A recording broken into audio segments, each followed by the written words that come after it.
So the acquisition price was $3.5 million. He's like, I made a list of all the people that could potentially take over Full-Time Filmmaker, and you're at the top of that list. I hop in, and revenue had gone down to more or less a fraction of what it used to be. It was still really good. This just shows that it was a fraction of what it used to be, but it was still making $1 million a year. I was able to maintain that, grow a little bit, right? From there, he's like, hey, I think you got it. The way that we did this was actually really sneaky, and it worked out really well for me. A really simple way to evaluate a company is, okay, what's the revenue for that company annually? And multiply that by 3. So we started drafting up the papers and the agreement, and then we landed on an acquisition price, and the rest was history.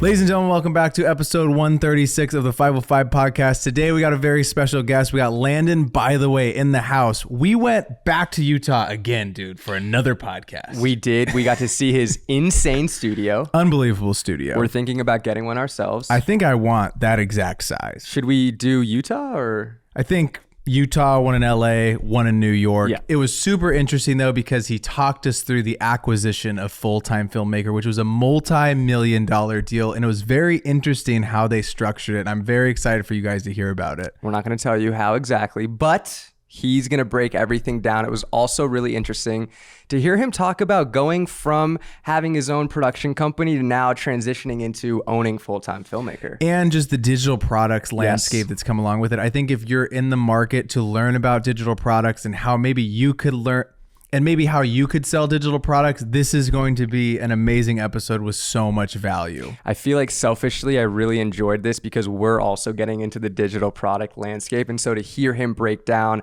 how everything works was really incredible. And how their company is ran now. I think when he took over Full-Time Filmmaker, it looked a lot different from where their team is at this second. So super interesting to hear his managerial style. We asked so many fun questions. Let's get into this episode. All right, Landon, give me the one-handed crack. I have high expectations for you. Whoa, put it down. You put your finger on the trigger right when it was on the table. Damn, sorry. You got to pick it up. Don't give me a 0. I'm trying not to. I wasn't able to say Mark Bone. Nice. Okay, now you're good. Now let me see what you got. I'm so nervous. Oh my God. Nice. Get there. Oh, nice. Put it down. Put it down. All right, set it down. Oh gosh. No dents. Just a huge crater. That's Oh. a huge dent. Crater. 3-9. Okay, I'm going to show you what to do. That's Okay. no dents. Well, obviously. That's you've from a done this professional. before. Okay, let me see what you... Coasty will join you in the 3s. God damn it, dude. Oh my God, that's even worse. That's awful. Yep, just put it on the table and give yourself an NA. That was an awful... That's a 0 Yeah. and a 3-2. Dude. Cheers. Welcome to the show, Landon. Let's Thank go. you. Salud. Thank you, Beautiful thank you. studio. Thank you. Liquid Thank death. you for hosting us. Appreciate it tons. Thanks for flying out. You guys have done a lot of these. Like This is 135, 134, 6, 17. around there. And this is the third one that you've done today? Second one today, third one of the weekend. Okay. I'm flying right. They're going to drop me off at the airport as soon as we leave your studio. So you're probably sick of talking. No, I'm very excited. Super excited to have this combo with you. I also feel like we're kind of in a flow. I got to be honest, like doing more, like sometimes we won't podcast for a week because we like banked a few, and then coming back, you're like, maybe feel a little rusty. Getting 3 in a weekend, I'm feeling good. Warmed up. Yeah, peak productivity right there. Yeah, absolutely. You recently bought Full-Time Filmmaker, and I really want to just dive right into where did the idea come for the acquisition? I know you were part of the company before you decided to eventually purchase it, but take me back when you were part of it and kind of where this decision came from. Wow, tough question. Right out of the gates. All right. I mean, like the idea didn't really like stem from me. It was, I mean, how far back do we want to go? As far as you want. We got as long as we... Yeah. I worked there as an employee for 2 years, right? And I worked under Parker, and it was a great job, by the way, like super fun. I'd never worked in a job like that, because suddenly I'm on this platform with, millions of people who are watching us making content and getting paid for it. And it's just like, it was just the ultimate dream. I think as someone who loves making videos, I did that for a while, and then I just kind of got restless, wanted to do my own thing. So I quit, and I started studio, the space that we're in right now. And I did a few other things kind of in the meantime, right? And then randomly we're shooting for one of our brands that we had on retainer for studio down in St. George. You guys been to St. George? I have been. You have? Okay. I like I St. mean, George. it's like three and a half hours maybe south, like just straight south, still in Utah. And we're driving down there to go film for this brand. It's a Thai company.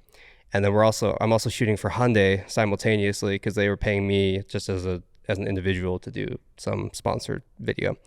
And we're driving down there and we're like, we really need a reflector. We need a reflector for this shoot. And Parker, founder of Full-Time Filmmaker, he lives down in St. George. And so I'm like, who do I know in St. George? Parker's like the only one that I could think of. So I text him, I hit him up, and he's like, oh yeah, dude, stop on by. And so we catch up. It had been probably about a year-ish since we had like really caught up and chatted, because we had still texted occasionally in between the time that I quit and then that moment. And we caught up, good conversation. And then randomly he's like, we're actually in his garage grabbing the reflector from him. I'm with my team. And he's like, what are you guys shooting? I'm like, oh, we're shooting this, and this. We rented a Vanderhall. You guys have seen the Vanderhalls? Like the 2-seater, three-wheeled car. Okay. Oh, okay. yes. Yeah. They're really fun. Sick. So we rent one of these for the shoot, and we're going to go shoot, I can't remember the name of this place. It's like a lake with red rock right around it. It's not Lake Powell, but it's like a smaller version of Sand Hollow. There we go, Sand Hollow. And he's like, oh, can I come? And I was like, sure. And so and Parker's like the most like, he doesn't like to get out like that. He's very much to himself. And so I'm like, it's kind of like uncharacteristic of Parker to want to like hang out with us. But I'm like, okay, sure. And so he like meets up with us later, and I'm in the Vanderhall. I'm like drifting it in the dirt, doing like 180s. And he's just taking photos of us. And then as we wrap up and we finish, he just kind of hints at me, basically. I can't remember exactly what he said, but it was more or less like, I'm surprised you haven't started like an educational like thing, like a course or anything, basically. And he wanted to like just chat again. I had him on my podcast a couple weeks later, and we talk about kind of his whole life story. And then after that podcast is up, we talked for like another hour after that. And he basically is just like, listen, like, and he was still doing Full-Time Filmmaker at the time, but he's like, I'm burnt out. Like, I've loved it, but I just need to move on. Right. And so he brought it to me, and he's like, I made a list of all the people that could potentially take over Full-Time Filmmaker, and you're at the top of that list. Like, it makes the most sense. And so I'm like, oh, wow. Okay. And so we started getting a little bit more serious about it. And I hadn't really thought of that as an option before. And he basically is like, well, let's, like, if this is something you want to do, like, let's kind of get you in there and I'll show you the ropes. So I became like acting CEO, whatever, a Full-Time Filmmaker for like, I don't know, maybe 3 or 4 months. And then after that point, I hop in, and revenue had gone down. It kind of plateaued to more or less a fraction of what it used to be. It was still really good, but just not like 2020, 2021 numbers, because those were insane. And I'm like, okay, so I was able to maintain that, grow a little bit, right? And then from there, he's like, hey, I think you got it. Like, let's figure out what this looks like. And so we started drafting up the papers and the agreement, and then we landed on an acquisition price, and the rest was history. Wow. So yeah. What was it? Did you feel like it was a huge risk at the time to like put I don't know what obviously the details of the contract are, but to put a large sum of money into the company, and you're like, I'm taking the damn thing over, and we're going to try to ride this off. So the way that we did this was actually really sneaky, and it worked out really well for me. We did what's called RBF, if you're familiar. I don't know if you're familiar with that in the acquisition world, revenue-based financing. The only RBF I know is resting bitch face. We did, yes. So there's, I had that. He did RBF, so there's 2 forms of RBF. Gotcha. No. So we did revenue-based financing. So basically how it works is you figured out like, what is this company worth? And the way we did that is a really simple way to evaluate a company is, okay, what's the revenue for that company annually, and multiply that by 3. And so we came up with a number, and again, this just shows that it was a fraction of what it used to be, but it was still making $1 million a year. So the acquisition price was $3.5 million, or technically $3.45 million. And with RBF, basically the way it works is we set up a contract where a certain percentage of monthly revenue just goes towards that. So you didn't have to take out any sort of loan or anything? Nothing down. That's awesome. So like that's the thing. It's like, that's the acquisition price, like 100%. but just the way that you like approach an acquisition. In this case, it was a little bit more unique, even though that's relatively common, right? But it allowed me to like not really have to take any risk for myself. The only risk I'd have to take is like, okay, well, now I'm committing to like making this work, and so it's going to pull my time away from other things, but I would much rather do this anyway. I know at the time you were doing a lot of freelance work with your company, or like a lot of contract work for different brands and stuff. How has that kind of transitioned over this last year into putting more emphasis on Full-Time Filmmaker and Happy Creative? Yeah, good question. I mean, because when I left, I wanted nothing to do with video. When I left as an employee of Full-Time Filmmaker and I started going on my own, like I didn't want to make videos for a while because I was burnt out, and I just felt like I'd plateaued in my like skills as a videographer. Before you answer, let me ask you another question. When you first got the job with Full-Time Filmmaker, was the plan for you to be in the videos with Parker like right off the bat, or did you start? Yeah. It was? Mm-hmm. Okay. Yeah, so I mean, the way I got the job, and I think this is a good lesson it was a good lesson for myself, it's a good lesson for anybody, but the way I got the job was I made myself useful immediately, right? Like I didn't hit up Parker and say, hey, can I have a job? Like, what do you want me to do, right? And I think that's where a lot of people I think go wrong. And it's not like there's anything terrible about doing that. It's just your chances are so much better when you find a problem and you figure out a solution, and that's what you show a potential employer. It's like, I have a solution for this. What was the solution to said problem at the time? Good question. So at the time, I mean, this was like 2019, right? And so Sam Colder was like huge. Everyone's like, oh, I want to make transitions. I want to make travel videos, right? Yeah. That Zoom, brother. Get that Zoom transition, get that whip. And so I saw this trend, and at the time, Parker was a big player in the space. Like on YouTube, he had, I don't know, I think he probably had less than 500,000 at the time, but he was still a key player because there wasn't really a lot going on. And I saw this opportunity. I was like, they need to do a course on transitions. And I knew Parker and I knew Jake already. And so I hit him up and I'm like, hey guys, like, and it's funny because I'm like, you guys should do a course on just transitions. I think you'd do really well. And then Parker turned it around. He's like, well, why don't you do that for us? He's like, do you want to make that course? And then we'll just put it under the FTF umbrella. And I'm like, yeah, like let's do it. So like I got kind of lucky because I was kind of in between of like, asking for a job, not really, but like I didn't like propose a solution. I was just making a suggestion, and Parker gave me the opportunity to provide that. And I'd already done a few edits for Parker previously, and so like he knew my skill sets and what I was capable of doing, right? And so I made this course just from scratch. And so it wasn't a big course. We call them mini courses. And so it was like maybe like 20 videos is all. And it basically just taught you how to make seamless transitions. We called it Seamless Video Pro. And I think we were selling it for like, I don't even know, $47 or $97 or something. It wasn't that much. Something with a 7 in it. Something with a 7. Gotta have those odd numbers. That's our, I don't know why. We've always done that. Sales 101, baby. Sales 101, baby. Yeah. So yeah, and even now all our courses are 47 or 197 or 247, right? And so I make this course and we make a YouTube video to launch this course, because that's the way he'd always done it, is like you have your main course and then you kind of add on mini courses, and people can just buy the mini courses a la carte, or they can buy the full course and they get everything, all the mini courses, right? And so we create this YouTube video, and it's like top 8 seamless transitions or something like that. I can't remember the name. And we post this video, and in a week it has 500,000 views. Like it just like exploded. And then within a month it had 1 million views. And what's funny is like I had like a viewing party, like a watch party with Jake Weisler, Jake, right? Mm-hmm. And I think a couple of their friends too. And we're just like, I'm just waiting for the sales to come in for Seamless Video Pro. And it took a while. It probably took like an hour or two after launching. I thought it'd be like immediate, and maybe that doesn't seem like a while, but it felt like a while for me. I'm like, where's the sales coming? And what happened is it didn't sell a lot of Seamless Video Pro, but it sold a ton of Full-Time Filmmaker. And it sold Full-Time Filmmaker so well that after that launch, like a month or so after that, Parker texted me. He's like, hey, do you want to come over on whatever day? And like he and I just sat down, and he's like, do you want a job? Do you want to work for Full-Time Filmmaker? And I'm like, Yeah, that sounds freaking sick. And at the time I was just doing freelance. I had my video business going. I just hit the point where I was making 6 figures solo, like freelance.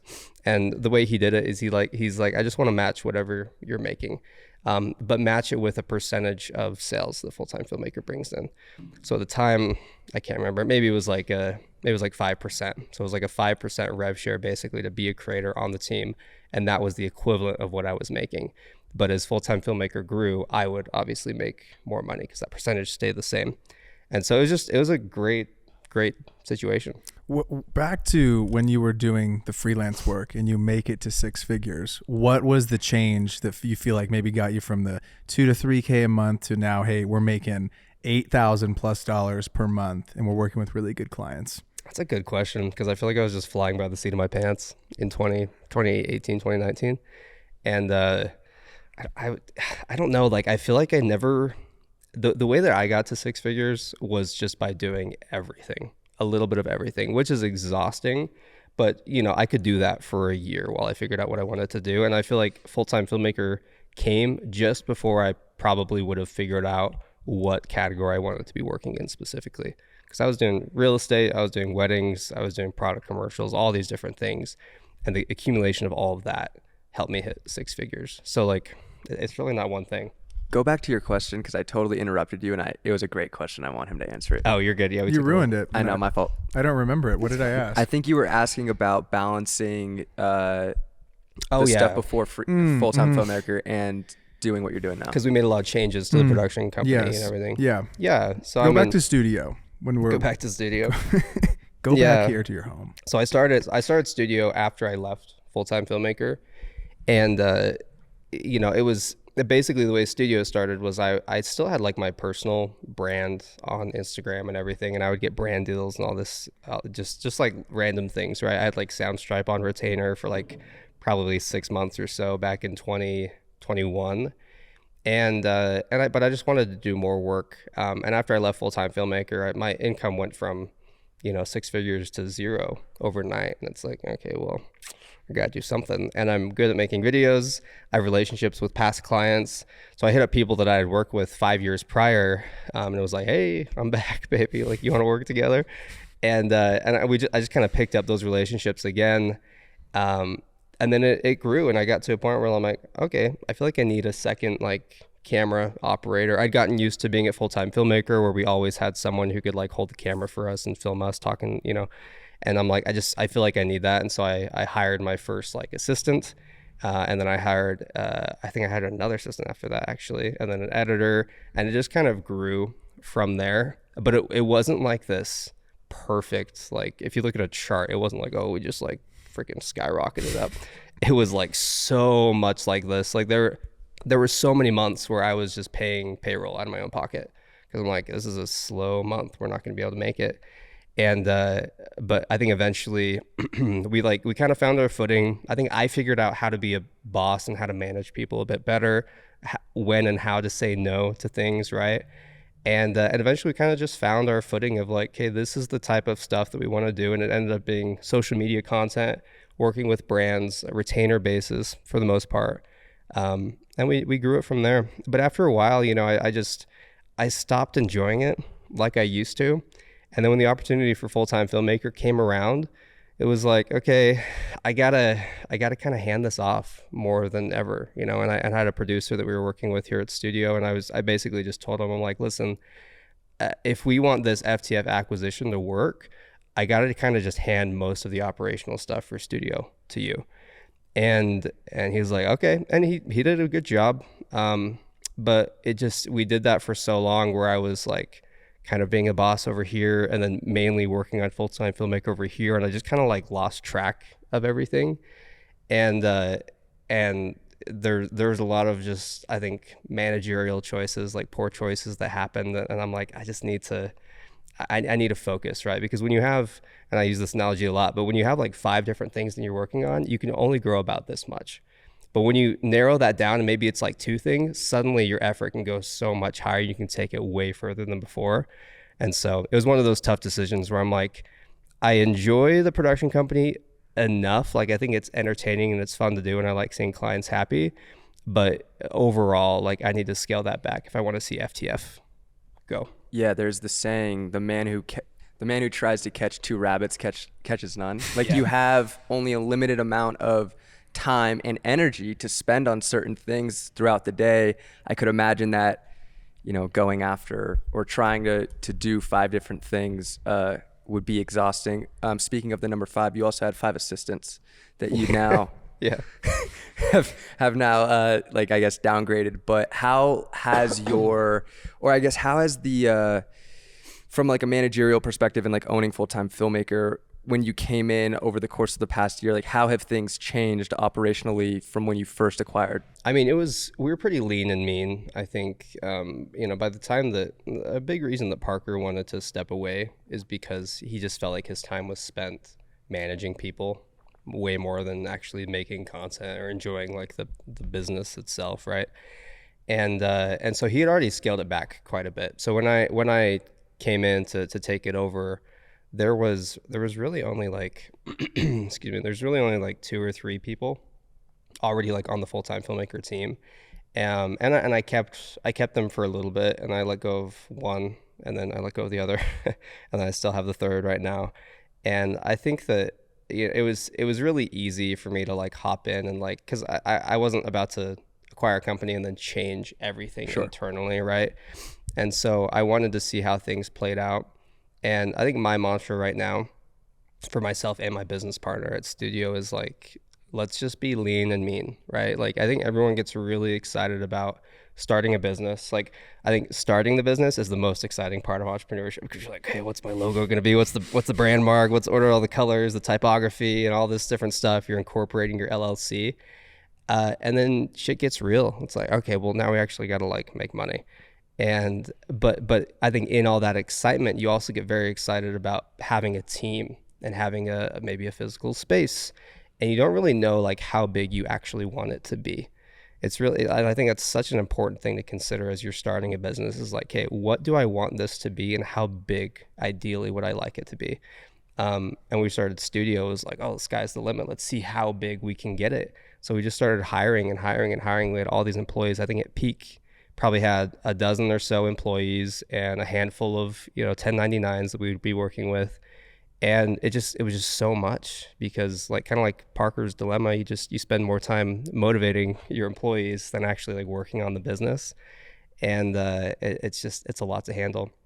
Can you talk to us a little bit about some of the managerial changes you saw in yourself? Because I think that it's something that we're also growing through right now, managing someone, and it's been super fun. Yeah, Nick.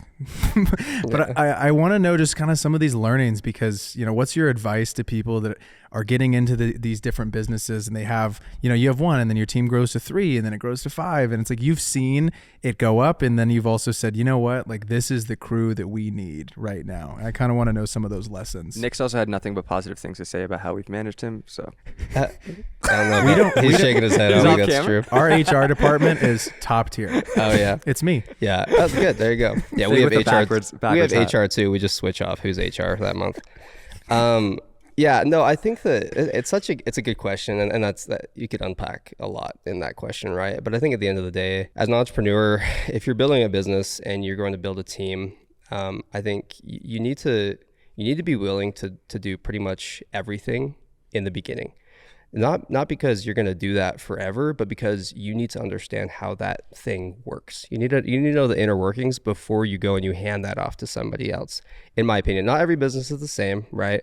Like if you have capital and you can get the right people right out of the gates, then great, go ahead and do that. But for most people, that's just not the case. So I would say that, as you're growing a team, be willing to learn and understand operationally, like how stuff works, how invoicing works, how basic accounting stuff works, website building, all these different things. Because if you can get at least a basic understanding, then you're going to know what to look for in a potential hire, and you're going to be able to train them from your experience, and then they can take that and grow from there and do a way better job than you would ever be able to, right? And so I think that's probably one of the most important things. And then the other thing I'd say too There's a book that I reference a lot. I've referenced it probably 5 times in the last 2 weeks because I've had this conversation a couple times, but it's called Your World-Class Assistant by Michael Hyatt. I don't know if you've heard of Michael I haven't Hyatt. read it. Crazy. He's a good dude. He's grown a ton of companies, but he has like basically a executive training company where he teaches executives how to manage their time and grow and whatever. He has this book, Your World-Class Assistant. And in this book, there's a chart on there, and it's basically just a pie chart, and it's split up into 4 different sections. And it talks about when you're looking to hire your first person or your assistant, there's different zones that you need to be looking for. And basically the different zones, like the zone that you as an entrepreneur and as the owner of the company want to be working with, what's it called? It's your desire zone. So it's the things that you are like really proficient at and you really enjoy. So it's like this like little, 1/4 of the pie. This is where you want to be working. For me, it's like, I love making stuff. I love filming a YouTube video, which might seem kind of counterproductive. It's like, maybe hand that off to somebody else, but I love that. And I love building products and building product launches and stuff, right? So like that's the stuff I really enjoy working with. On the exact opposite side of that spectrum is what's called the drudgery zone. So it's the stuff that you absolutely hate doing and you're not proficient at. And so when you're making your first hire, ideally you're hiring somebody in that drudgery zone. Somebody who does enjoy, and for me, that's like sending off invoices, it's responding to emails, it's all these little things. And for most people, that's probably the case, right? But finding someone who at least relatively enjoys that and who is really good at, that's the first person you want to bring on your team. There's other zones too. I can't remember them off the top of my head. That it's basically just like, I kind of enjoy doing this, but I'm not very good at it. Or I am really good at this, but I don't really enjoy doing it all that much. So anyways, those are the 2 main things to look at though. What are you looking for now in these people that you're bringing on? Because I'm assuming we have some of these drudgery, like this zone is covered. Like what do you look for when you're hiring a new employee to help you out here? Man, I think I'm at the point again, like my whole mantra is lean and mean. And I'm at the point where I don't need to hire anybody. There's not really anything that I'm like, I really need help with that. And I get hit up multiple times a week of people like, hey, can I have a job? Can I work for you at studio or Full-Time Filmmaker or whatever? Which is super flattering. And I'm glad that that's, it's a job that people would want to have. Right. But at the end of the day, if I need a position filled, I'm going to go out and look for it. What I really am looking for is, because I think you could probably split up most people into 2 categories. There's people who are really good employees, and there's people who are really good self-starter, proactive, workers, right? And you could go beyond that of people who just want to be an entrepreneur and run their own company or whatever. But I think you'll find that, and I've hired and I've fired a lot of people over the last couple of years. And that's what I've realized is that some people will, only do the tasks that you give them, and they probably won't go beyond that, which is okay, depending on what that role is that you're trying to fill. You can't have everyone be like this amazing Elon Musk employee, right? It's just not going to happen. But then you have people who are just very, very self-motivated, and they're ready to go no matter what it is. And they see the vision, they know what they're here to build. And they're actively looking for ways to be more productive or to make whatever task they're doing more efficient, right? And those are the types of people that I look for. For example, with Happy Creative, our coaching community, I had someone in that group, shout out Paul. I'm gonna give you a shout out on this 505 podcast, Paul. He was a member of Happy Creative. And then I just noticed him because he was so active in the group. He's so nice. He's so technical, literally after he joined, he DM'd me. He's like, hey, I noticed that you're, I think it's called a favicon or something. It's basically the little logo that's on your URL website. On the website, right? He's like, I noticed you don't have a favicon. He's like, here, if he sent me a little step-by-step how to set it up in Kajabi. And I was like, oh, sick, thanks, dude. Just randomly, I was like, this dude's dope. Why would he take the time to do that unless he just wants to help out and he knows what he's doing? So anyways, I noticed him right away, and I'm like, this guy is awesome. And because of that, I got to a point with Happy Creative where I'm like, I need just an assistant for Happy Creative who can help me manage that community, who's really proficient in all these different things. And so I hired him on at a pretty small, like, monthly retainer, essentially. And I made it very clear that I'm like, I'd love for you to do this, this, and this. These are like the main things, but I'm like, anywhere that you see room for improvement, like, I want you to go ahead and do that. Like, you don't have to ask me. If you see an opportunity, like, you can pitch it to me if it's going to be more intensive, right? And that's what he's done. He's like, he sees all these opportunities. He's like, hey, I think it'd be awesome if we did like a giveaway once a week, like $25 Amazon gift card, get people engaging in the community more. They can comment, you know, some wins that happened this last week or whatever. And I'm like, yeah, let's do it. Why not? And like, that is the type of person that I'm looking for, is someone who is just invested and who just loves the fact that this is their job.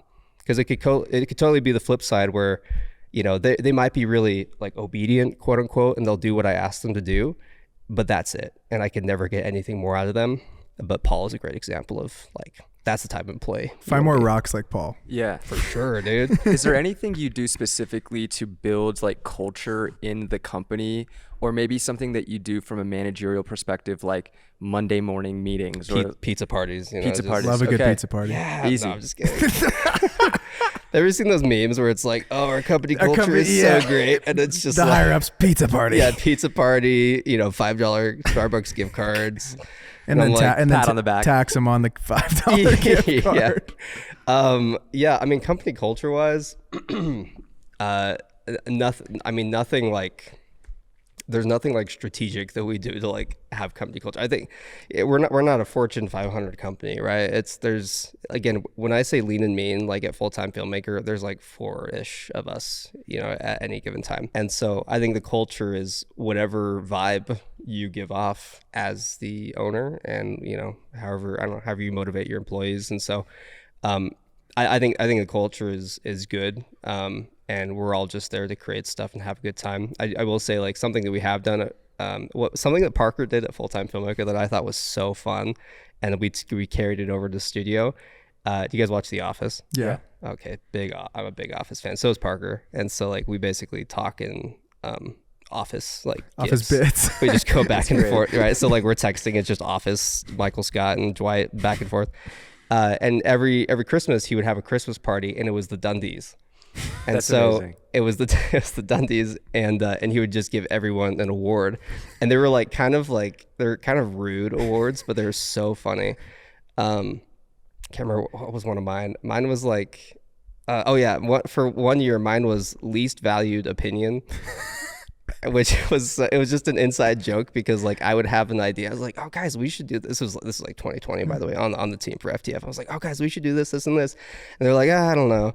And then 2 weeks later they do it like without me. And I was like, oh, okay. Right. And so like I got that kind of a Dundee. There's a couple more. And then so we just carry that over to studio and now Full-Time Filmmaker. And we got to set up our Christmas party now in like a month or so. But we do stuff like that, and because it's not like necessarily like a company culture specifically type thing, but it's like it just makes work so much more fun when you have memories like that you can make with your employees, employees or coworkers. What I was looking for, so. Yeah. Nick's on his way to getting Employee of the Year. Let's go, We're Nick. not sure if he's going to get it this year. It's a strong fight for the guy that helps with the newsletter. Oh. Is he a virtual assistant? Yeah, Is he overseas? He's overseas. He's really grinding out. Nick. Battling. Tough every luck, week Nick. I change it. There's a poster that we put up every week, and it's been that other guy's.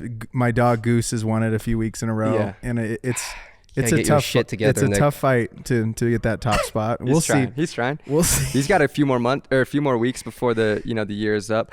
You do bring up your community, and I was wondering, when you work for Full-Time Filmmaker, you were part of the videos, so obviously the community got to know you, and then you quit, so then you were away from the company. You then get brought back in, and then you acquire the company. So what was the response like from the community of Full-Time Filmmaker? Were they hyped? Was there any negative stuff because Parker left? There was negative stuff. Really? For sure. Well, it's tricky, right? And I've kind of come to grips with this. Like I grew up being so much like a people pleaser. Like if anyone, and maybe you guys can relate, I don't know. If someone was mad at me or if I thought that someone was upset with me, it would just like cloud everything. Like same with you. Yeah. Right. I can't do it. If someone like hates me, I'm like, why do you hate me? I know. And like, what is it? What can I do to like try to be on your good side? You have those people, and I like worked at a job and there's those specific people that fucking hate you when I was at this job. And I'm like, what is it about me that you, I know. Why can't you like me, dude? And you know what I mean? And so, you know, I've had that for a long time. And then hopping into this position, it's like, you just have to brush that off. Like you have to have I have to have such thick skin now than I did, you know, a couple of years ago. But like so two things happened. First off, like me basically subbing Parker out and then hopping in for whatever reason infuriated a select number of people. And I'm like, sorry, I don't know what to tell you. Like, it's funny because it was usually like YouTube. Yeah. So I'm like, oh, sorry, the free content you've been getting for the last 5 years it's has still a new free. face. And like, it's still free. Sorry. And then, you know, you'd have the occasional member who wasn't too stoked about it. But at the same time, it's like, guys, like you bought a course for $600 with 700 plus videos, new stuff still added. Like it's this evergreen thing. Like you have lifetime access to that. That will never change. Right. And so I had people who were just not very excited about the transition, which is okay. I'm like, that's fine. Like I can get over that. And the other thing that was kind of difficult that I think we've surmounted at this point, but the way Parker set this up, and it was very effective for the time that he was running the company, is you would pay X, you know, you get the course at whatever amount, if you found a coupon or whatever, like, you know, on average around $600 ish, and you would have lifetime access and lifetime updates to the course. And when I was launching Happy Creative, like I just made a huge acquisition investment. I'm like, I gotta make money. Like there's people in here who like there's students in the course that need help beyond what we're already giving them, and those are primarily the people that would be interested in like a coaching program. And like I can't let Parker make all this money from students and then me hop in and have all these expenses and not be able to like cover that, right? Like it was just a numbers thing. I'm like, it doesn't like make sense financially. And so I'm like, we have to have the coaching program be under the FTF umbrella, but it has to be just a separate product, right? And for all these students, they had never seen that before. And so for a select number of people who were used to just getting everything for free, that are just not free, excuse me, just included with their purchase, they just didn't like that. And I don't blame them. I'm like, it's fine, you know? And then I think the majority were like very understanding. They're like, well, duh, obviously it's going to be separate, you know? So you can't please everybody. And so it did make a few people mildly upset. But at the end of the day, I'm like, no, this is a good move. It's a monthly thing. And because it's a separate product, it allows me to kind of grow this a little bit more independently from Full-Time Filmmaker and manage it better. So it was a good move. You've been able to coach so many people and see a lot of creative people's work. What's something that they can immediately do to impact the level of their work and kind of bump it up a notch for most of the littler rocks that you've seen? What they can do to elevate their work. What can they do to elevate their work? I know you've seen a lot of people's crappy videos. Yeah. No, here's the thing. If you look for anyone, it's like you look at my videos in the earlier days, and even like not even that long ago, I'm like, wow, this shit sucks. This is terrible. And so I don't judge anybody's work at this point, because I'm like, oh, I get it. Like I've been there, right? And it's not even like it's bad. It's just like, well, you're at this stage. Like let's just keep growing from there. I don't look at my stuff and think, oh, I made it. I'm an amazing creator now. Like it's just, you just kind of get to these different like heights. It's like you're scaling a mountain. You get to these different peaks, and then you just keep going up, right? And so I would say, and this is actually something that Edward Lee said on one of my calls like a few weeks ago on Happy Creative, but he said the best way to level up is essentially just to look at what other people are doing.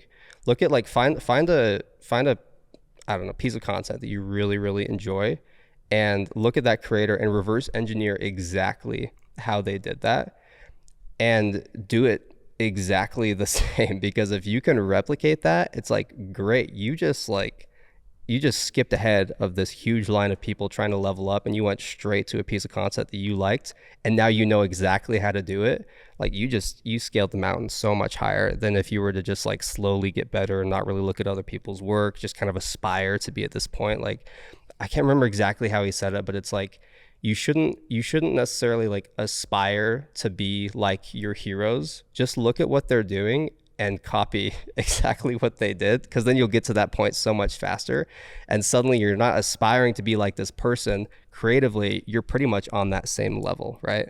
And so I don't know, I think that's the best way to immediately level up. Okay, so let me ask you this. You take someone who is just starting out as a filmmaker, as a creative, and you're responsible for their success.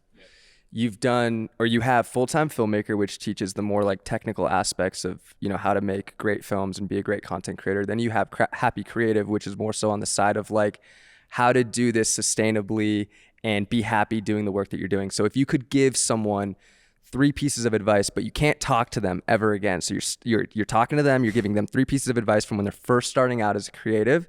What would those 3 pieces of advice be? Man, I would say that, I mean, probably number 1, and maybe I should end on this, but I'm just going to start with it because it's the only one that I have. No particular order. Right. So I would say that, and this is a quote that I heard, and I've said this a bunch of times too, but nobody knows what they're doing. Some people just do it anyway. Right. Like no one has any idea. And I think that this applies to anything. If you're about to, let's say you've never shot a wedding video before. If you've never shot a wedding video before and it's the night before you're about to go do that, you're probably sick to your stomach because you've never done it before, of course. Like it's going to make you super nervous, right? And then you get in there and you do it once and then you're like, okay, like I have a feel for it, I'm good. Like, and at the end of the day, like even the existing wedding videographers, they get better at their skill set. They know what to expect at a wedding. For, again, this is just an example. But at the end of the day, they also don't really totally know what they're doing. They're learning along the way as well, right? So that'd be the number 1 thing, is like, you don't have to know everything. And yeah, that's number 1. I'm trying to think of a number 2 and 3. I don't know. This is going to be a multifaceted question here. It's a great first piece of advice. And while you think about it, yeah, I will also say the first time I shot a concert was at EDC, which was like the largest EDM festival that you can shoot. Got a flash that I had never used before, wasn't working. Hell yeah. And then shot a concert, and I was like, I know how to use a camera. I just haven't specifically shot a concert before. Mm-hmm. And I did it, and I did well enough. I look back at the content now, and I'm like, it's not that great compared to like where I got to at the end of me shooting concerts. But like, it's okay because I did good enough, and then I got better as I went. Mm-hmm. And so I think, to your point, it's like, for the first, I would say like 6 months of me shooting concerts, didn't really know what I was doing. And then even towards the end, like I was still learning more stuff, like the more concerts I was shooting. And I'm sure it's the same with you, Fig, with the Lakers. Yeah, I felt like you show up day 1 and they're like, yeah, go on the floor. And I'm like, wow, everyone's really big. And I feel like I'm missing shots. And then the next game, I'm getting a little bit more. And I feel like you just incrementally get better every single time. I also feel like if you review your stuff, and don't be hard on yourself, but look at the things you're doing. Like every shoot or practice that we have at Blue Stripe is, we do the shoot, we do everything. We've done this for 10 years. We do it. Then after, we sit in a room and we write down on our Apple Notes everything that we did really well and what could be better next time. And we're going to Charlotte with a big company that I can't talk about because we're under NDA. But the first time we did it, learned a lot, and we're going back out and we're going to incrementally get a huge jump up. And I've been doing this for so long, and I still look at everything like that. And I feel like if you do that with either products that you put out or films that you guys are working on, narrative projects, commercials, whatever, every single time that 1% better, like you will get increasingly 1% better. And if you do that over the year, you're going to look back and you'll be a dramatically different person, dramatically better creative, better boss, all of the above. Totally. Yeah. I thought of 2 and 3, by the way. Nice. Let's go. They appreciate the... we got you. I didn't get questions before this. This isn't a Kamala Harris interview, so I didn't answer questions. Sorry, was that too political? No, you're good. Cool. So the other thing I'd say too is that... Sorry, go. I would say that life is too short to not do the things that you want to do, right? And I think that a lot of people, they have an opportunity or something that comes their way, and they just get locked into it. And it's like, okay, like, you know, I'm just gonna keep doing this job forever. Don't really like it all that much, but it pays the bills, so that's that, you know. And that's not a terrible thing, right? Like, life ebbs and flows. Like, you can have those periods 100%. But trust me, life is so much more fun when you're doing the things that actually drive you, right? And it's a big reason that I scaled down the production company. It's because, like, at the time when we started it, it was fun. And for, you know, the year or so following that, like, I was having a good time, but it just kind of, it got to the point where it just kind of felt like a chore. And I really wasn't enjoying it like I felt like I should. And so I think being willing to, like, step away and make a change, even if it feels like a big risk, it's the right thing to do. Same thing happened when I left Full-Time Filmmaker, right? That was a huge jump. It's like, I have a very comfortable job. I'm doing stuff for the most part that I enjoy, but I just feel so stagnant at the same time. And so being willing to, again, to take that jump and do something different so that you can find that thing that you really, really like. The third thing I'd say too here is that it's not about being comfortable. It's about enjoying the discomfort. Because I think there's a lot of people that are like, you know, when I get to this point, I'll be happy. Or, you know, you start a business and you're grinding away and you're grinding away and you're waiting for this point where you've, like, made it, quote unquote, which is like, it's how most people would approach it. But you're going to get to the point where, like, there's another quote I heard, and it was like, you've already accomplished things that you said would make you happy. You probably heard that one, right?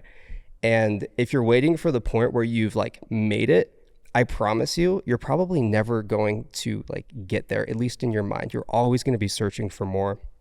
And so when I say life, it's not about being comfortable, it's about enjoying the discomfort. Like, it's the same thing. It's like, you think when you make it, you're going to be comfortable financially, whatever situation. You're going to be in a really good spot. And that might be the case, but you're going to enjoy the journey a hell of a lot more when you just get used to and you start enjoying the fact that it is a little bit uncomfortable. You start enjoying those growing pains that come with starting a business, right? And so don't always just look at that end goal. Find ways to enjoy the process that's happening right in front of you. I love that. That's good. Gotta enjoy the process. I think it's hard now because it's so easy to look at people on social media, YouTube, Instagram, wherever it may be, and you see their highlight reel. And it's like you're comparing where you are to where they are, and you're like, I'm not where I want to be yet. I want to be there. And then you just kind of get in your head, and it makes the comparison is a thief of joy. So it's like, yeah, if you're comparing yourself and your situation to where somebody else is, even though they've probably put in like twice, 3, 4 times the amount of work that maybe you've put in, they've been at it, but it's easy to look at them and not even think about how much work they've put in, just thinking about the end result. I would say too, it's like even these people that you look up to, your heroes, right? Like they're probably just as insecure as you are. Right? Like they probably don't, like, pull up Instagram and be like, I made it. Like, I made it. We're here. We're good. True. Like they're probably, they have their own insecurities. They have their own things that they're working for or working towards. Right. And they're just trying to get to that next step too. And so it's not like, you're right. You know, people kind of put their highlights on social media. And I would say it's about, for me, it's like 0.1% of my actual life actually ends up on social media, which is saying a lot because we post a fair amount and we do a lot of stuff. Right. But you know, you don't really see the low points from other people, from these heroes on social media. You only see those high points, which is okay, right? But I think you just have to remind yourself that even the heroes that you look up to, they're still figuring their shit out too. So like you can't be hard on yourself. We're all just doing the damn thing, trying to chip away at it. Yeah. I got a question for you on the storytelling side of videos. What do you feel like makes a great story in a video?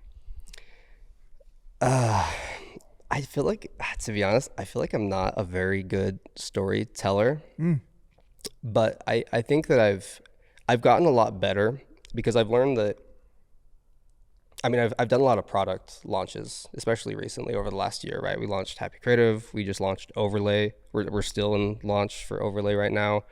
Pocket Filmmaker, right? And so I've done a lot of launches, and through these launches, I've actually understood how to tell a story. Because it doesn't just apply to like making storytelling. It doesn't just apply to making videos or, you know, writing a book or whatever. It applies to anything that you want people to take action on. And so I've learned that you have to, more than anything, be able to relate to the viewer in some sort of a way, right? Because I could give you the textbook answer where it's like, oh, you have your intro and then you have your climax and whatever, right? And I think we all kind of know what that looks like. But I think more than anything, you need to show that you can relate to your viewer in some sort of way. And so, you know, the way that I've done that, let's take Happy Creative, for example. The whole reason I wanted to make Happy Creative is because I spent a decade just not really loving exactly what I was doing and having a really hard time mentally and emotionally, like being a creative. As cool as the job was, I was like, I just feel like I should be enjoying this a lot more. And so I was able to kind of like go back and tell a story and talk about my journey and where I started and all these different things, and talk about, hey, you guys, from the outside, it looked like I had everything figured out and I was enjoying the hell out of this. But on the and for the most part, you know, that was pretty true, but I had so many low points and so much self-doubt simultaneously. And so anyways, just finding ways to relate to the viewer and be like, hey, what you're feeling right now, I have felt that a million times over the last 10 years, right? I think that's probably the most important thing. How have you kind of pulled yourself out of those lower moments? Because I think there might be someone listening to this that might be going through something similar in this exact time. Yeah, I mean, there's no like straight answer. Totally. I'm sure you know, right? I think it's momentum, right? You got to keep going. I think it's relatively easy to get into a low point and just get stuck. Like you're in a rut and you just don't want to go further than that, right? But I think that you have to keep going, like because dude, on again, like talking about your heroes and kind of social media being a highlight reel, like on social media you see a lot of like the wins that people have had. Like if you look at my social media, it's like all these things that we've launched and done, right? But you don't necessarily see all the failures. I've probably failed 10 times more than I've, you know, succeeded over the last decade. And so I think that even as if you're trying something new, if you're launching a new product or you're hopping into a new job that you've never done before or whatever, if that comes crashing down, the worst thing that you can do is go scream into your pillow and take a 6-month nap and never leave your room again, right? Like if you completely stop, it'll be so much harder for you to find the motivation to get going again. So when you have a failure, yes, take a second to reset if you need to, but figure out what is that next thing, because you can take that energy that you had for the thing that you just failed with and translate it and transfer it over into the new venture. Yeah, it's so much easier to stay in shape than it is to get back in shape. Yeah. Ooh. Those first 2 weeks going back to the gym after you haven't been working out is you're Kostas so is going sore. through that right now. No, Yep. dude, I've been pretty consistent. He's going you through could that. probably He's tell I'm going filling through out it the right hoodie now. pretty nicely. Oh, good. Filling out the hoodie, that's saying something. I can barely fill out a t-shirt. Same, dude. Who am I kidding? You have launched quite a few different products. Yeah. And I know that a lot of our listeners want to monetize their personal brands. They want to learn how to launch maybe their first product. Me and Braden are getting into the world of digital products. And so we kind of want to just pick your brain on, when you have an idea for a new product, how do you know that it's worth pursuing? And then what are the steps to create a successful launch for that product? I think you need social proof first off to know if it's a good product, which is a pretty typical answer, right? But like when I was going to launch Happy Creative, I put out a survey to all of our students, because it's fun. Like you can ask very direct questions in a survey and it'll be the immediate validation you need to know if it's a good idea or not, right? And so I put out a survey, and this was months before we launched Happy Creative, but I was like, hey, if we were to start a coaching program that taught this, and this, how much would you be willing to pay for it? And they would have like, oh, I'd pay, $100 a month. I wouldn't pay anything. I'd pay $100 a month. I'd pay $500, right? And you kind of go through that. And then you ask different questions, because like if you can survey people and get validation on what you thought was already a good idea, or get immediate feedback and be like, oh, okay, I'm glad I didn't launch it without asking anyone, right? I think that's number one.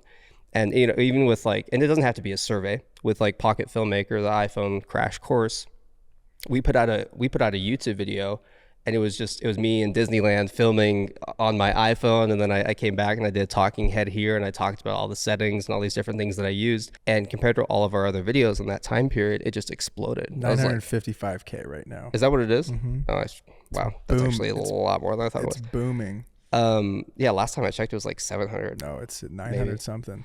Hell yeah. Did you just check? I checked this morning, and I went through every video and checked. I'm just kidding.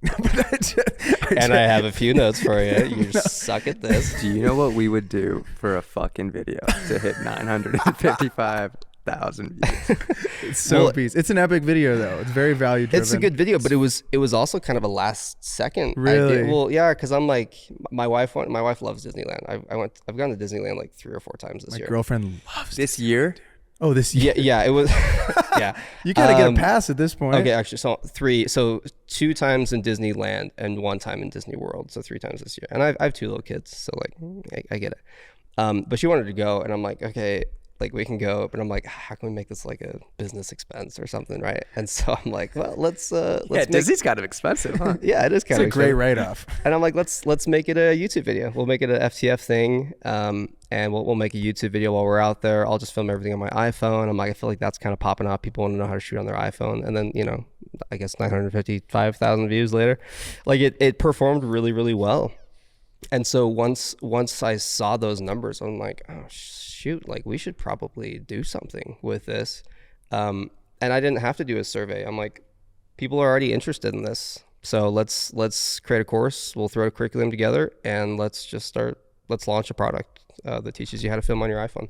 And so that's probably the most important thing to look for. And then as far as like little things, maybe things to set up on the back end, or like from a funnel perspective, like how do you get people to buy the product once you launch it? There's a lot.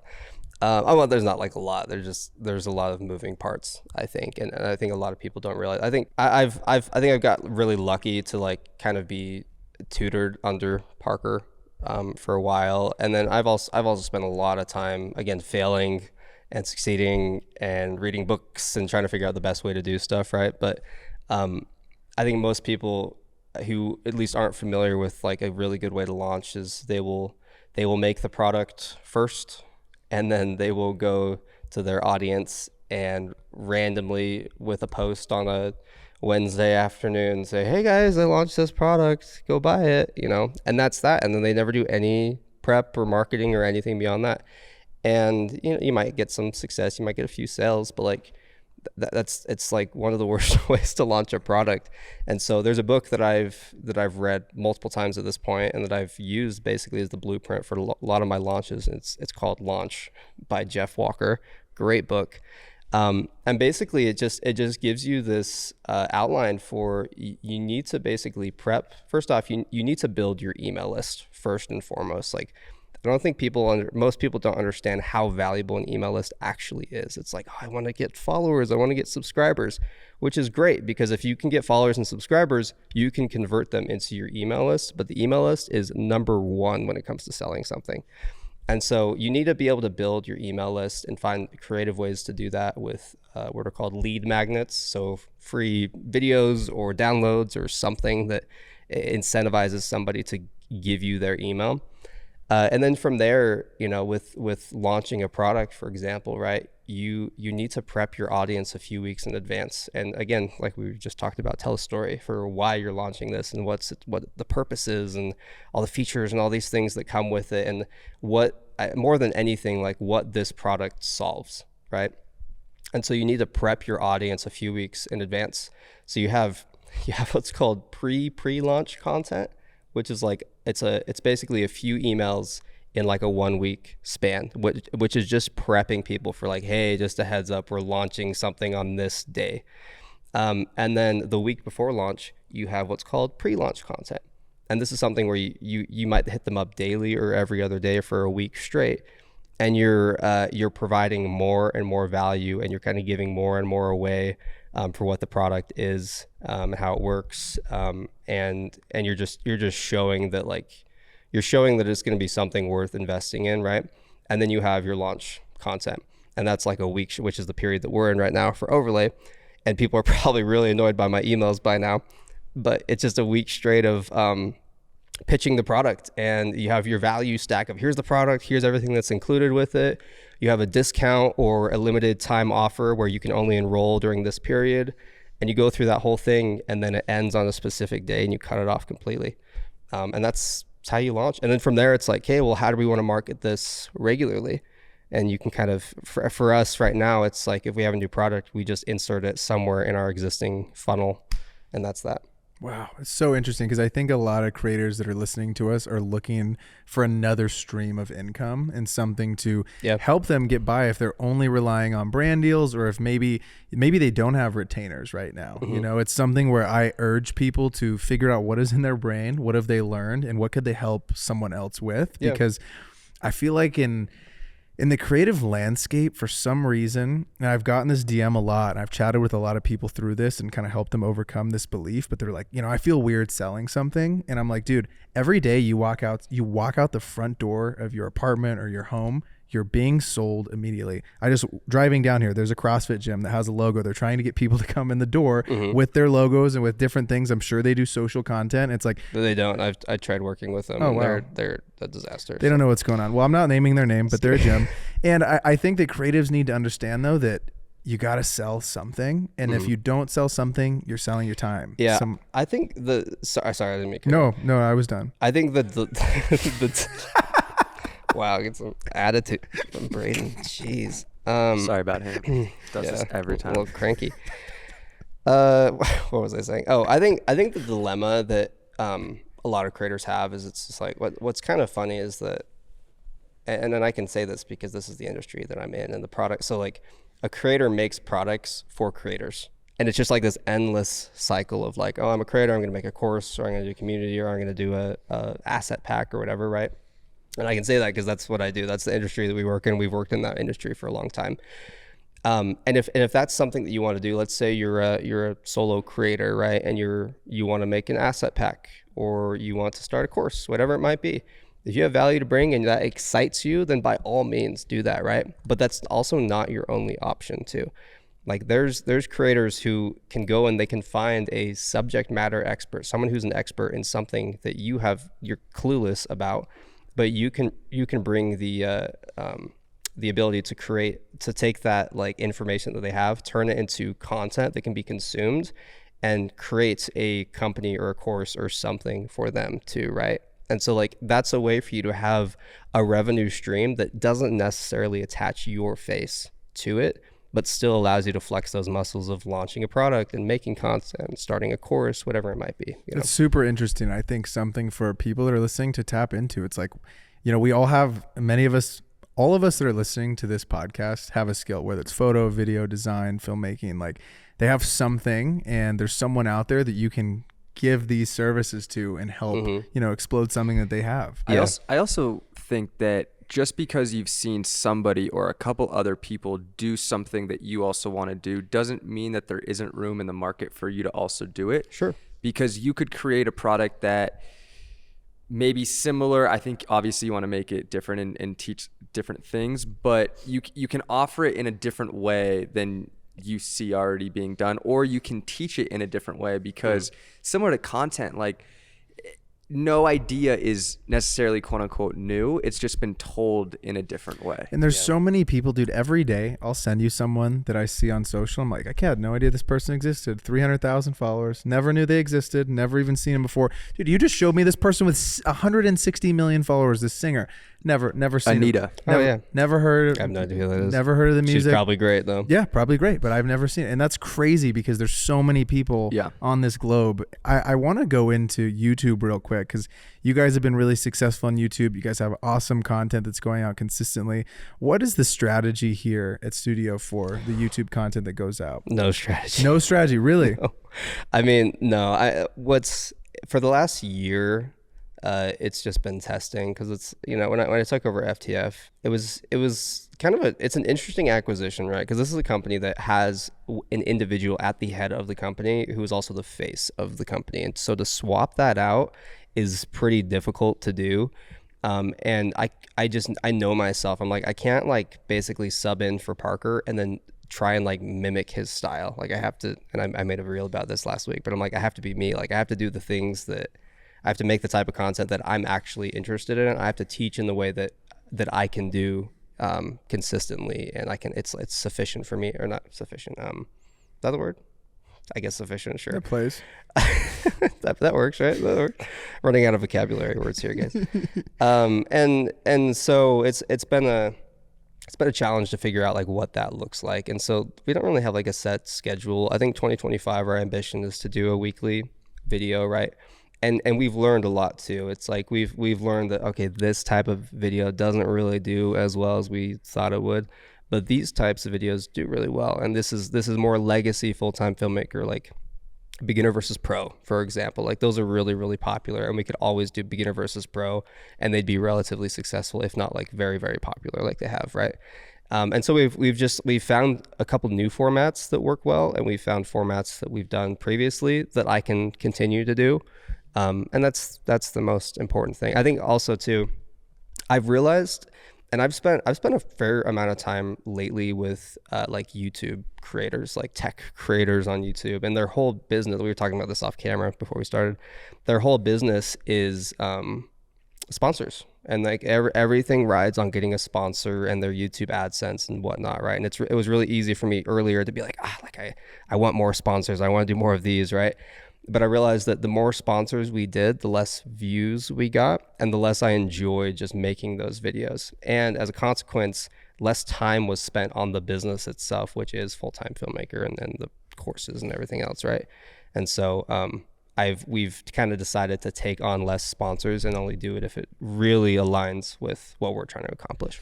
I think you've set yourself up though in a position where you have the digital assets, because a lot of creators might not have something that they're selling. So they're like, either I'm doing a brand deal or I have to do freelance work. I don't have a way to like make money in my sleep. Yeah. And it's super common, and that's okay too, right? Like that's still a very viable business. Like we're not going to pretend like MKBHD doesn't make a shit ton of money with sponsored deals. Obviously he does. Did you see him kind of get some backlash over, speaking of digital products, the wallpaper? No. Yeah, people were crying about the wallpaper. Yeah, so he made just wallpapers you could download. It was an app. It was like $30 a month for wallpapers, and people were crying. But he was like, "Then don't buy it." But he was like, "I don't think I did a good enough job of explaining exactly what it is. I think people thought that it was you had to spend $30 a month to like access it. It's a completely free app if you want to get like nicer stuff or support certain artists." Yeah, I think what's funny is that I think most people would agree that like if you don't like what you said, like don't buy it. But for whatever reason, the YouTube commenters are just the loudest. They're like, "What the hell is this?" Right? Dude, it's always the trolls though that are loudest. Even when we were at the Lakers, like the top 25 are always the meanest, rudest, like most stupid shit you've ever seen. Those are the top ones, and the people are like, "We love this post." They're at the very bottom. Like you don't see them. The trolls are always the loudest. Algorithm just pushes them up. It does, dude. And I mean, I feel like hatred or just negative energy on social, it's like those people are there and they're in their mom's basements and they're typing away, saying the most crazy outlandish stuff. They need to go touch some grass. I had a dude like a week ago who just I put it on my story. Are you on my close friends story? It's a little rude because I'm not on it. I don't even think you follow me, That's and it's super all crazy. good. No, listen, dude.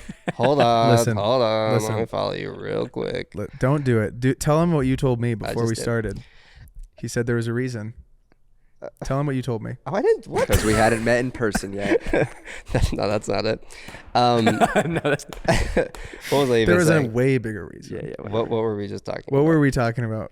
I just completely forgot. MK8BHD. Oh, we were talking about. Is that his thing? Yeah, we were talking about. Haters and people in the back. I had a dude. I put on my story. And I had this dude who was just like so rude in the comment section. And we posted this Halloween video where I had a pumpkin on my head. I saw this, yeah. Right. It's really stupid. It's a funny little video. It's like, I mean, we're just having fun, whatever. We filmed that a year ago and it was Halloween and I'm like, oh, I'll post it. Why not? And then this dude comes in and he's like, this is just as corny as all your other videos. And I'm like, okay. And I didn't know. I'm like, oh, maybe he's a fan. He's just being sarcastic. I don't freaking know. And then he goes back and he starts commenting on our other videos on Instagram. And he's like, you guys are full of shit. I hate you guys, all this. And I'm like, okay, where the hell did this come from? So I DM him. I was like, hey, like, I thought you were joking at first, but now I'm starting to think you like actually like this, like really hate us. And he's like, no, I actually hate you guys. And I was like, oh, for sure. Okay. The double down is wild. Yeah. And I'm I'm like, some real estate in his dome, dude. He's like, you guys have done so much damage to our industry. And I'm like, okay, sorry. And in my mind, so I put on my close friend's story. I was just like grilling him basically. I'm like, okay, like guys, this is what's called a what did I say? The mentality he had was that there's just not enough to go around, basically. Like, oh, there's so much to go around. And if you're not willing to adapt and just be a better creator, and you would much rather spend your time trying to bring people down, you're going to lose 100% of the time. There's no question. And I get grilled by industry professionals all the time, and I'm like, sorry guys, I'm sorry that we ushered in millions of new video creators. Like, if you're having a hard time, then like you should probably get better. Yeah, you should probably adjust. Yeah, I know, right? You should probably adjust how you operate, right?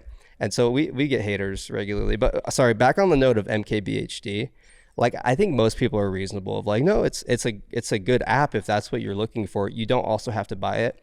I will also say too, and this is with all due respect to Marquez, but like, if you're in that position, if you have that much influence, and you're launching a product, and I think it was probably his first product like internally that he did. I don't know for sure, dude. It has to be dialed. It has to be, the messaging, everything has to be so clear.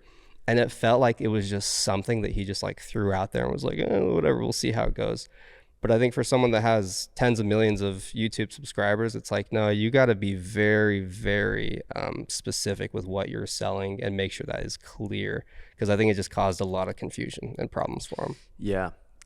Going back to what you were saying, if there's enough to go around. Okay, going back. Okay, go ahead. I heard this recently, and I was talking to Braden about it.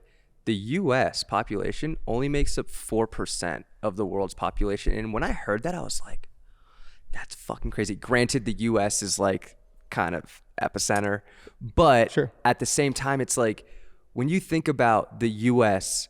or like where you live, it being this bubble, like there's so many people out there, and it's kind of hard to wrap your head around. But like, dude, just because somebody's doing like millions of dollars of business in like one industry doesn't mean there's so much more of the pie. Dude, look at you go down everywhere there's an In-N-Out. You know what's right next door? There's a damn Chick-fil-A right next door. Yeah. There's a Chick-fil-A right next door. And the reason for that is because they know, dude, if they strategically position themselves next to each other, more people are going to flock there and they're going to choose to go to one or the other. And every time you see them next to one another, the line's a mile long at each location. Oh, yeah, dude. Yeah. So what I said, okay, here's what it is. Air it out. This is really, let it out here. Here's the thing. I'm not upset about it anymore. Sounds like you are. But I'm a little upset. It's okay, man. But it just bugs me, because it's like, dude, the victim mentality. Yes. You'll get nowhere if that is your mentality. If you are entitled to everything, you are not going to achieve that much. No offense, right? And so I posted on my story. I just screenshotted his thing, and then I added some commentary. I said, "Don't be this guy. He has what's called a scarcity mindset." That's what I was looking for. He believes that there is a finite amount of opportunity available in this world, and that full-time filmmaker making content and teaching people how to make videos is going to make it harder for him to find work. Adopt the abundance mentality. Root people on, realize there's an infinite amount of work and opportunity to go around. If you're not willing to adapt and stand out, and instead try to bully your competition to quit, you will lose 100% of the time.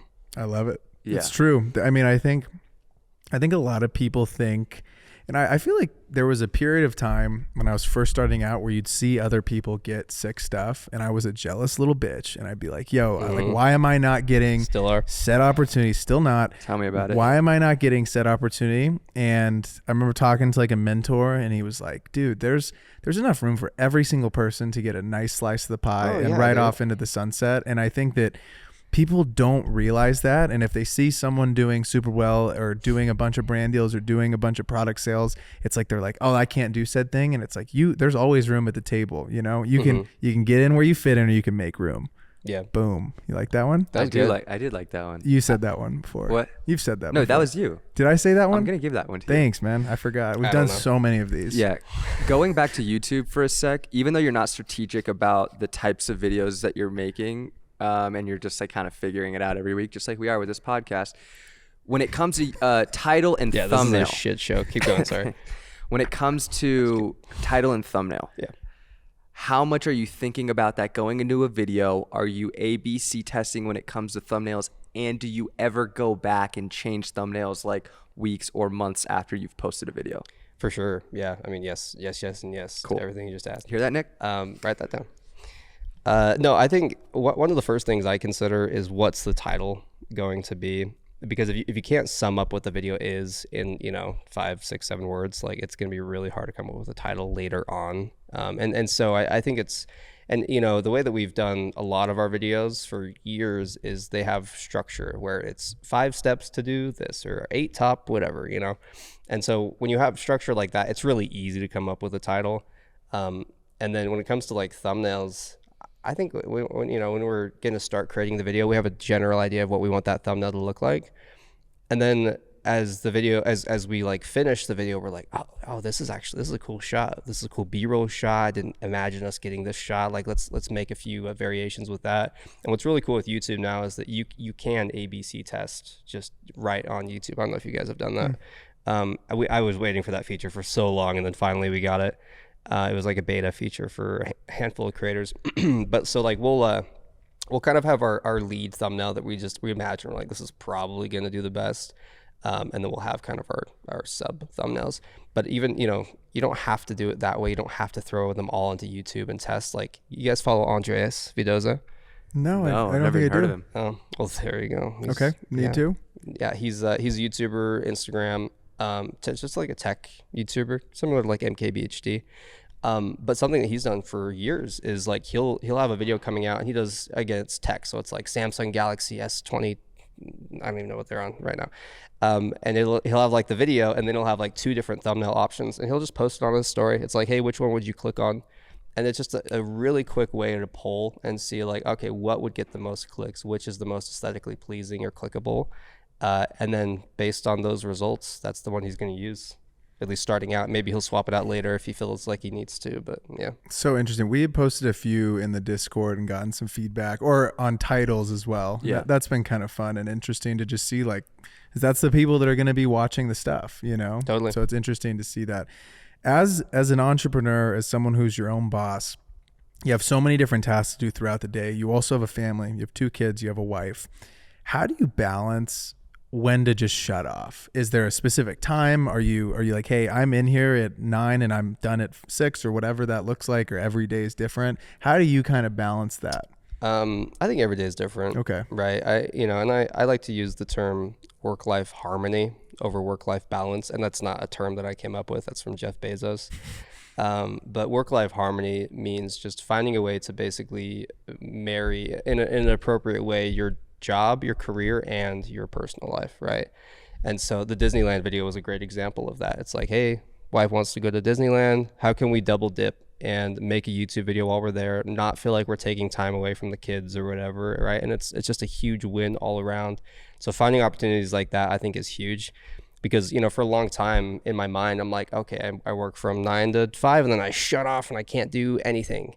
And, I think in theory, that's like a good idea. But when, if you're a creative entrepreneur, or if, you're just kind of restless, like at night, usually that's when my best ideas come, or when I'm the most motivated to get something done, right? And so it sucks to like, all right, no, I cut off work at this time. So like, and now I can't pick up my laptop and do anything real quick. And so I'm not afraid. Like I try to keep a pretty typical schedule, which is, 8 or 9 to 5 or 6-ish. But I'm also not afraid to, if it's the appropriate time to do so, like pick up my laptop and make a thumbnail or write an email or something real quick.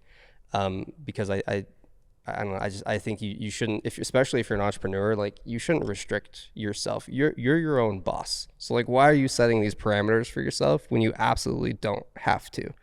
And so I think what's nice is being able to work from home when I want to. I can work, in the mornings. My kids will wake up, or they'll come out of their bedrooms and then come down to my office. And they'll just sit on my lap while I write emails or do whatever. And maybe I'll do that till 10 a.m. Then I'll hop over here to the studio and I'll sit down at my desk here and keep working, right? And so like, I don't think you need to set like a strict schedule for yourself. I think flexibility is the most important thing. And I think more than anything, productivity doesn't come from a schedule that you apply to yourself. It comes from just doing stuff that you're passionate about, because passion fuels energy. That's everything, right? If the job you're doing just sucks and you absolutely hate it, then yeah, you might have to have a schedule so you can force yourself to work during those hours. But otherwise, if you're just enjoying the hell out of it, you're gonna work as much as you possibly can, and you'll find time for everything else. Speaking of enjoying things and doing things you're passionate about, how do you balance making content or creating videos around things that you're passionate about and that you really enjoy versus something that you might do really well on YouTube or with the algorithm, but you're like, it's maybe not the thing I'm most passionate about? Yeah, sure. I mean, like we had, again, off camera, we were talking about saying no to sponsors on occasion, right? And like we get really cool opportunities that come into our inbox, and previously we would have said yes to a lot of them, and lately it's like, I don't really care all that much. And so like, we'll have like DJI, when they launched their action cam a month or two ago, they hit us up before that launched and like, hey, do you want to do this? Which I really appreciate. It's good to like be on that list of people who's like, hey, do you want to get this before we launch and do a launch video? But I was just like, I'm good. Like, hit me up on the next one. I'm not really interested in the action cam scene. I know that it'll get views because if, you make that video and then you post that video with the launch of the camera, it's going to perform really well. But I'm just like, I'm not really all that interested in it. Right. And so I'm much more interested now. And I think this applies to anybody. And it's something that's taken me a long time to realize. Just because you are, a videographer, like that's a category you would put yourself in, or a content creator of some sort, it doesn't mean you have to only make videos for clients or make content just to post on your social media that you think looks cool, right? Like you can take these, like you don't have to put yourself in a box and like, this is what I am, this is all I'm going to do. Take those skill sets and apply it to stuff that is just exciting and fun for you, And so like right now, I started out as a videographer, and it kind of morphed into entrepreneurship and, launching products and doing all these different things and building businesses and machines that can just kind of run independently. And so I've basically taken these skill sets of a content creator and been able to translate it and use those to really quickly launch stuff or make really engaging emails and like fuel the business, right? So don't feel like you're tethered to just making videos for clients because you're a videographer. Take those skill sets, expand them with maybe some other things that you don't know yet, but you will, and build something that you're really passionate about. I love it. I'm excited. I got one more for you. Okay. Last one. All right. Last one, best one. What's some advice if you could go back and have a quick chat with your 18-year-old self? What would you say to 18-year-old Landon before? Stop being a little shit. Really? No, I was kidding. Okay. What's advice to your 18-year-old self? I think what's interesting too, I feel like a lot of people have taken this a route where it's like, oh, what would you change? Not what would you change, but what would you just say as you're heading out on this journey? I would kind of go back to something I said earlier of like, nobody knows what they're doing. Some people just do it anyway, right? I would kind of say that, but I'd also say like just be patient with yourself, be kind to yourself, because I think more than ever, dude, the pressure, especially on like an 18-year-old or like early 20s, even anyone at this point, like it is so insane. Like you, again, talking about people showing their highlights on social media, you see all these 18, 19, 20-year-olds who are buying houses and Lamborghinis and all this stuff. And then you're here, making videos and you're having a good time. You're like, ah, shit, am I doing the right thing? Like, should I have done something else? I don't know. And it's like, no, like everyone is on their own path. Everyone's doing their own thing. be patient with yourself. And I would actually add to that, everyone is, and this is another quote I heard from somewhere, I wish I could cite it, but everyone is so focused on their own shit. Like no one actually cares what you do.